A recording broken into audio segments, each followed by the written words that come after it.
Halo semuanya, kembali lagi dengan Ibu. Kali ini kita akan membahas tentang bab turunan fungsi yang merupakan KD 3.8 dan juga 3.9. Seperti apa definisi dan konsepnya? Mari kita lihat bersama. Turunan fungsi sendiri diperkenalkan oleh matematikawan dari Isaac Newton dan juga Leibniz. Ya, keduanya ini matematikawan ini mereka mengembangkan konsep turunan mengenai laju perubahan suatu fungsi pada abad yang ke-17. Nah, itu sekilas tentang matematikawan yang mempelajari tentang turunan fungsi ini. Nah, lalu apa definisi turunan sendiri? Turunan dari fungsi y sama dengan fx dinotasikan dengan f aksen x. Jadi f tanda petik x itu dibaca f aksen x. Didefinisikan sebagai berikut. F aksen x adalah limit h mendekati 0 dari f x plus h dikurangi fx per h.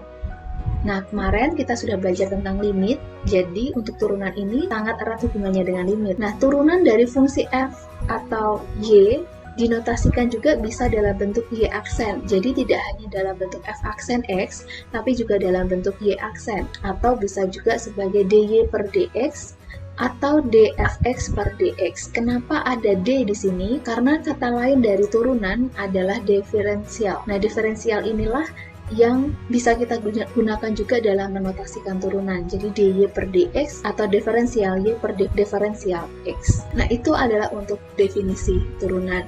Nah, bagaimana kalau kita diminta untuk mengerjakan soal tentang turunan? Contoh, dengan menggunakan definisi turunan yang sudah ada tadi, tentukanlah turunan dari fungsi fx sama dengan 5x kuadrat. Mengingat kembali tentang definisi turunan di awal, yaitu ini, f aksen x adalah limit h mendekati 0 dari fx plus h min fx per h. Di sini kita sudah punya fx-nya. Jadi di soal ini kita sudah punya fx itu 5x kuadrat. Tinggal kita mencari fx plus h. Kalau fx-nya 5x kuadrat, berarti kalau fx plus h, tinggal kita ganti x-nya menjadi x plus h kuadrat. Sehingga kita akan jabarkan dia menjadi x plus h kali x plus h, dan dikalikan pelangi nanti diperoleh x kuadrat plus hx tambah 2hx tambah h kuadrat. Kalau dikalikan berarti 5x kuadrat ditambah 10hx ditambah 5h kuadrat. Nah, ini adalah untuk fx plus h. Kalau kita sudah ada fx, sudah ada fx plus h-nya, berarti tinggal kita substitusi saja ke f aksen x-nya. Limit ya, maka kita di sini menggunakan limit h mendekati 0 dari fx plus h, kita masukkan ini hasilnya, yaitu 5x kuadrat tambah 10hx ditambah 5h kuadrat. Ini masih dikurangi fx-nya adalah 5x kuadrat per h. Lalu kita buka kurungnya seperti mengerjakan limit pada bab sebelumnya. Berarti ini 5x kuadrat ditambah 10hx ditambah 5h kuadrat dikurangi 5x kuadrat per h. Maka yang sama kita bisa coret karena ini plus 5x kuadrat dikurangi 5x kuadrat 0. Maka tersisa di sini limit h mendekati 0 dari 10hx ditambah 5h kuadrat per h.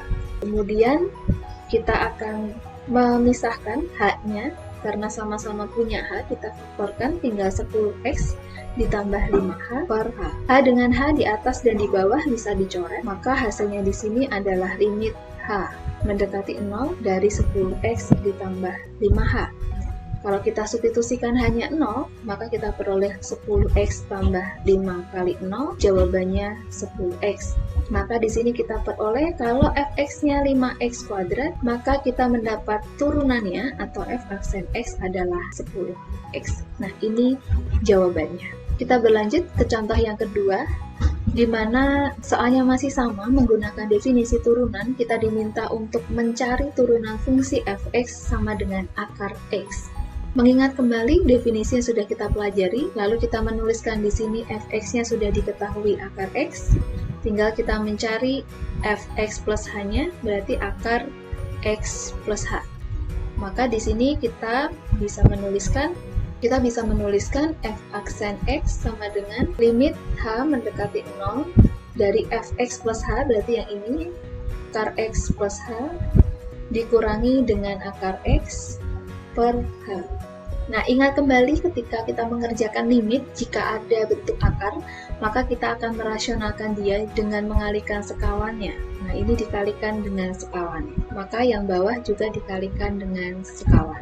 Sehingga kita peroleh di sini limit H mendekati 0, akarnya hilang, tinggal X plus H dikurangi X per H kali akar X plus H tambah akar X. Kemudian kita buka kurungnya seperti mengerjakan limit ya. Sebelumnya kita udah pernah bahas X plus H min X per H masih sama, bawahnya X plus H ditambah akar X. Maka kita bisa coret nih X-nya, karena plus X min X, maka kita tinggal sisanya adalah H per H X plus H tambah akar X. Nah, karena masih ada yang sama nih, sama-sama punya H, hanya bisa dicoret.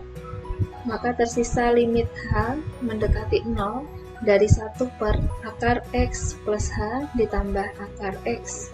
Kita substitusi hanya sama dengan 0, berarti 1 per akar X ditambah akar X. Atau sama saja dengan 1 per 2 akar X. Di bawah per atau penyebutnya masih dalam bentuk akar, berarti dikalikan dengan akar X, menghasilkan 1 per 2X akar X.